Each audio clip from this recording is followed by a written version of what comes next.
I think the best thing that happens in congregations is when it is sort of witnessed person to person to person. One of the things that happened when Grace, the story I told you about Grace, as Grace kind of did her thing in our congregation in Seattle, I mean, she was just, everybody looked at Grace and said, I could never do what Grace does. Well, of course not. You're not called to do what Grace did. But the interesting thing that happened is that as Grace continued to do what Grace did, to lean on God and be a person of faith, she sort of infected people. That's what happens at the little church that I'm serving in. I'm in a new church plant. We're just 2.5 years old or something. I'd forgotten how old we are now. 3 years, I guess. Pushing 3 years. And we're just zipping along, but we're just a church that's just absolutely full, as I said earlier, of people who don't know any better. They don't know that you're just supposed to come on Sundays and sit in a pew and then go home and give 2 hours of your life to Jesus, and then the rest is yours. And they don't know that because what they're told. The mission of our church is to encourage each other daily in the way of Jesus. And so what we basically say is we don't care where you're coming from. We're just a bunch of explorers trying to figure out what it means to live on a daily basis following Jesus. And so we make a point of having people talk about what they're discovering, talk about how they're failing, talk about how they're succeeding, talk about things that they're discovering, talk about where God showed up this week in their lives. We have regular times where people just sort of do their thing. 2 Sundays ago, we were the pastor was in the middle of a sermon where he was writing some things on a whiteboard and getting some response from the congregation. So he had actually invited people to give some response. And one guy raised his hand. A guy by the name of Bob raised his hand, and he said, "Well, I'd like to testify." And he said, "Testify." Wrote that up. It was kind of like, it was kind of like another thing that we could do, testify. He wrote that up on the whiteboard, and Bob stood up. He says, "No." He says, "I really want to testify." He got out of his pew. He came up. He walked up to the pulpit. Our pastor was preaching that morning from down on the floor, but Bob walked right up to the pulpit, and I thought, oh my God. You never know what you're going to get, and I thought, I was praying for our pastor, really, help him, Lord, help him to figure out what to do, We're losing our Presbyterian decorum here. And, yeah, hallelujah.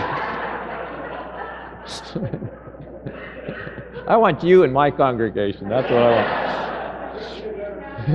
want. You can have him.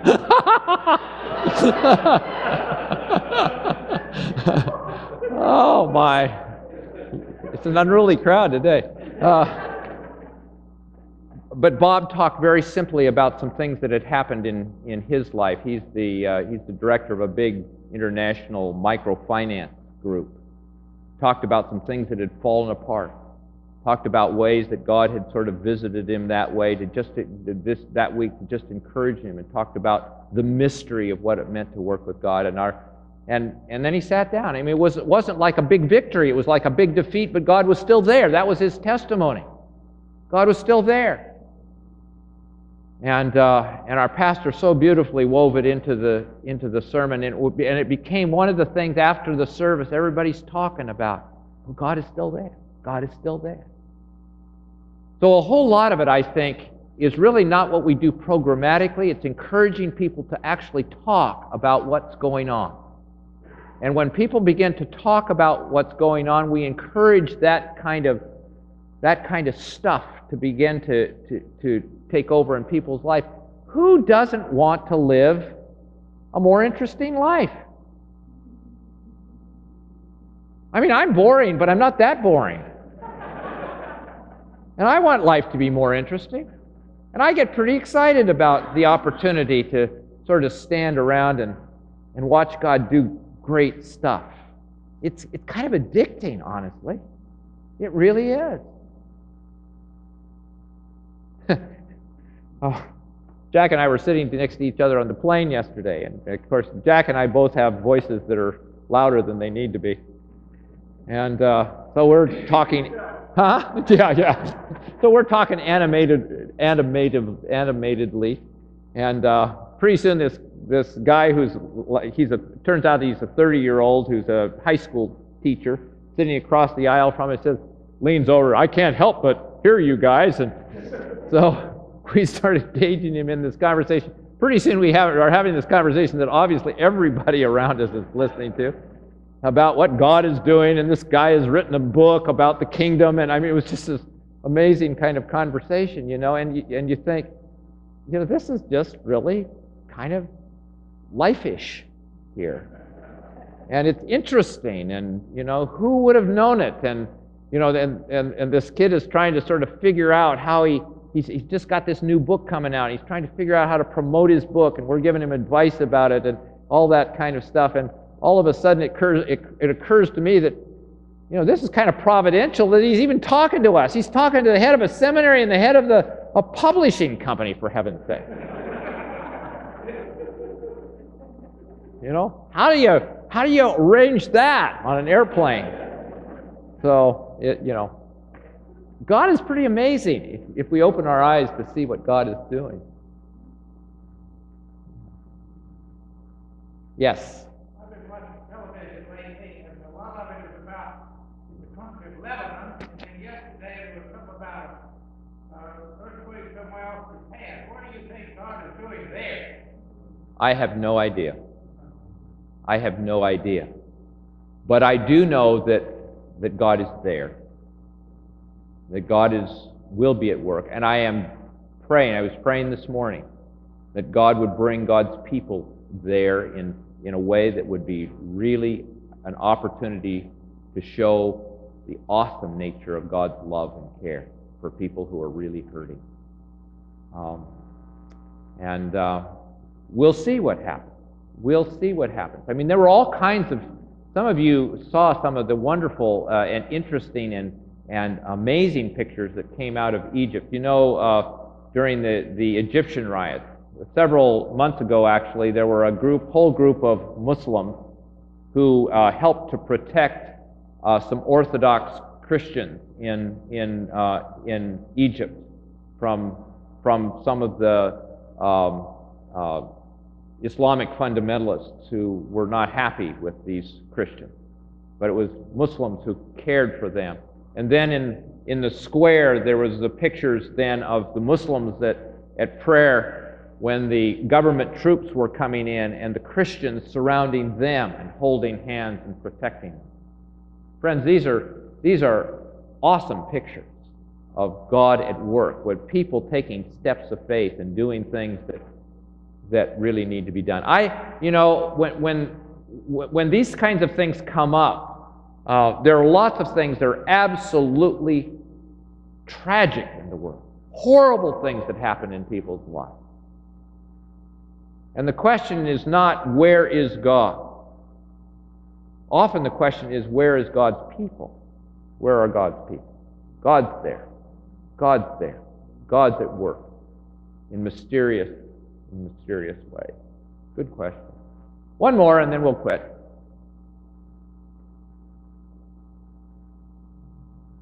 We want to go, well, maybe. Yeah. It actually, in the United States. Yeah, you're right. I was going to say, it is growing. We are actually, the fact of the matter is that we are growing in terms of absolute numbers in the United States. But in terms of percentage of population, it's been absolutely flat since 1900. So it's just flat. So we're basically growing by, the reason why Christianity is growing in the United States is because of immigrant populations, largely. And immigrant populations who are Christians and are having lots of babies. So that always helps. But there is some growth that way in terms of absolute numbers. But there are lots of reasons that people give for why it's not growing. Some people, the cynics among us, say we're going the way of Europe. that one of the reasons why that we're not growing is that life is just too easy. That, there are all kinds of, an idol is described, George Straub, who's a theologian at our school, is doing a book on idols now. He says, we haven't had a good book on idols written by a Presbyterian in a very long time. So George is going to do that, but an idol is defined in the Scriptures as anything apart from God that we trust for identity, security, meaning, purpose in life. Anything we trust for our security, our identity, our meaning, our purpose. And the fact is, in the West, we have lots of options for idols. We're idolaters, friend. Lots of things that we trust. It's really interesting. In a conversation that I was having, a friend of mine who has a ministry in Asia, he was talking to some Chinese Christians about this whole thing, and he was talking to them about the persecutions which some of them face, and there's a lot of Chinese Christians who don't face persecution, by the way, but there are lots that do. And he was talking with some of them about the issues of persecution and how the church can grow in the midst of persecution, and what you feel about persecution. I mean, really difficult persecution. And their thing was, it's just a privilege. It's just a privilege to be persecuted for the name of Jesus. And he said, well, does anybody ever leave? They said, well, sure, that's a problem. Persecution is a problem. And the reason why people get persecuted is because they think they can, keep people from believing. And he said, well, what are the problems that Christians have in your country? And this guy said, well, one of the big problems that Christians have in our country is that there is a big gap oftentimes for what people say they believe and how they actually behave. He said, do you have that problem in China? He said, no. Because people are persecuted here. Why would they say something that they actually didn't, but why would they say something they actually didn't follow? Because you get persecuted for that kind of stuff. So you just, Christians in different parts of the world have different sorts of problems. But one of the real problems that we have is that it's just too easy to simply walk along culturally and just kind of do our little thing. And to forget that in actual fact, we are serving the King of the universe,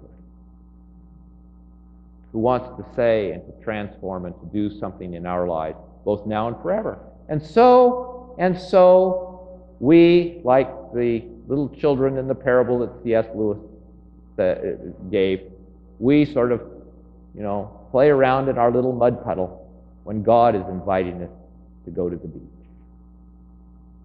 Good place to end.